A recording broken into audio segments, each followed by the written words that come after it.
Welcome to Figure Feedback. My name is Jeremy, and today I got a couple of news items to go over, starting with the current status of the Bambu Lab A1 printers and what's going on with them.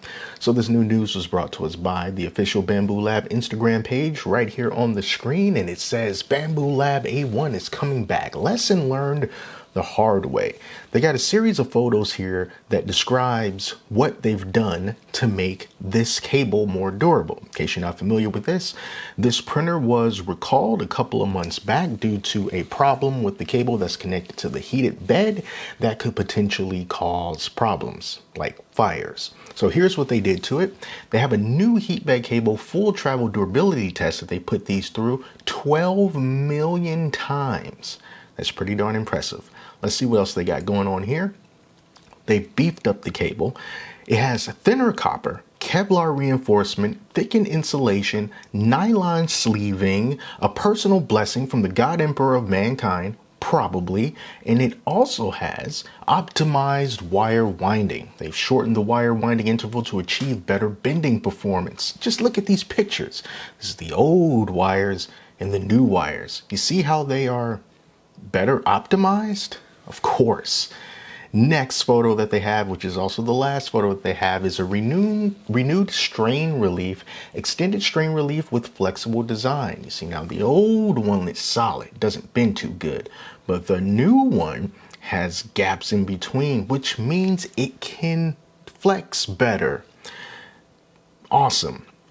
So really, I'm glad to see that Bambu Lab is really taking this as seriously as they did. I think that the way that they went about handling this recall and giving customers a way to find some kind of relief and options for relief for having to go through this inconvenience was really just done extremely well. I can't think of something that they could have done differently to make this better other than get it right the first time, you know. But since this happened, I'm glad to see that they have taken these extents to fix it. And they also say here in their post that the first batch of replacement heatbed units is arriving at local warehouses and will be off to customers' doorsteps soon.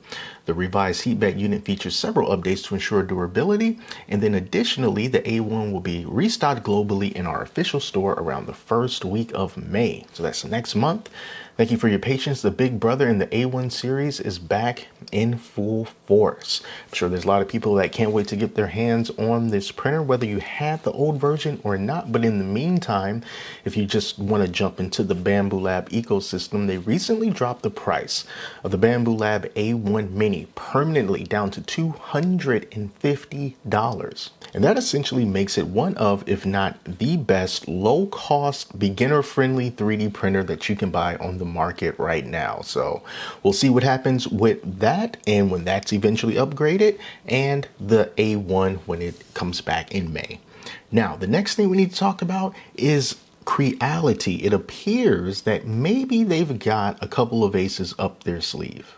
So over on Reddit, which is always a bastion of factual information, there is a post that says Creality's new K2 Plus multi-material 3D printer leak and K1 MMU/AMS, possibly some multi-material printing or multicolor printing.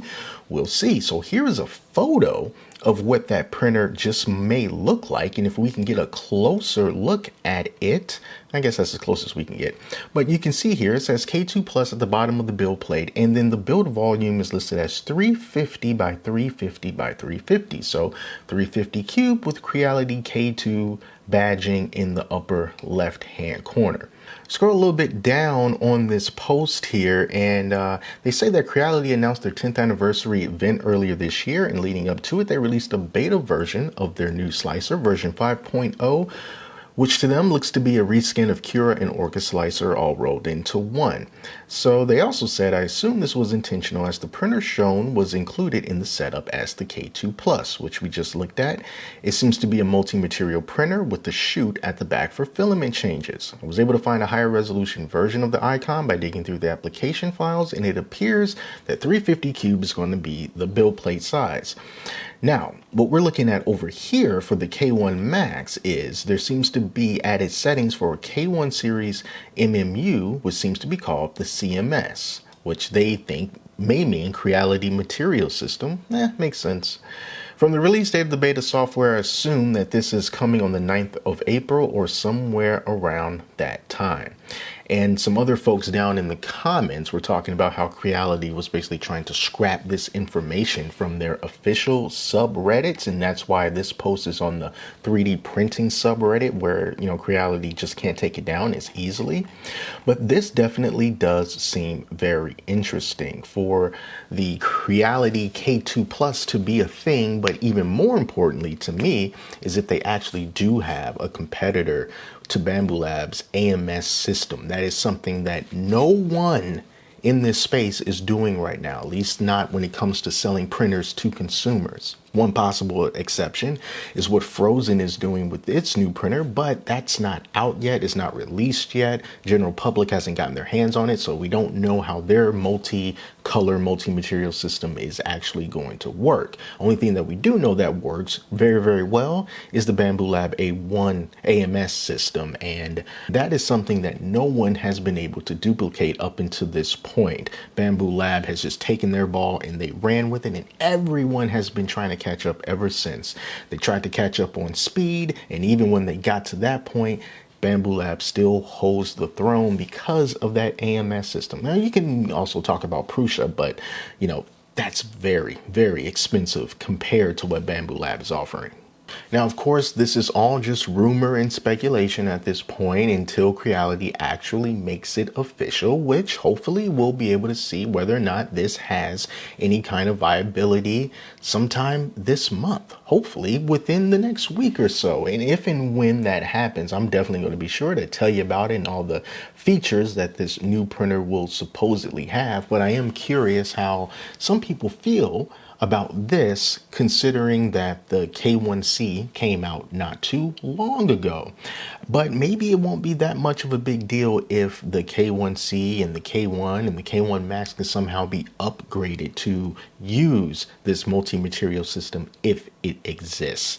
I think that's something that will definitely be a welcome thing for Creality to do for existing users. But if this is just a whole new printer and the other ones can't be upgraded to do multi-material stuff, I reckon there's going to be a lot of angry Creality customers out there when this is released. So that's all for now. Thank you all so much for watching. Until next time, take care of yourselves. Speak to you soon.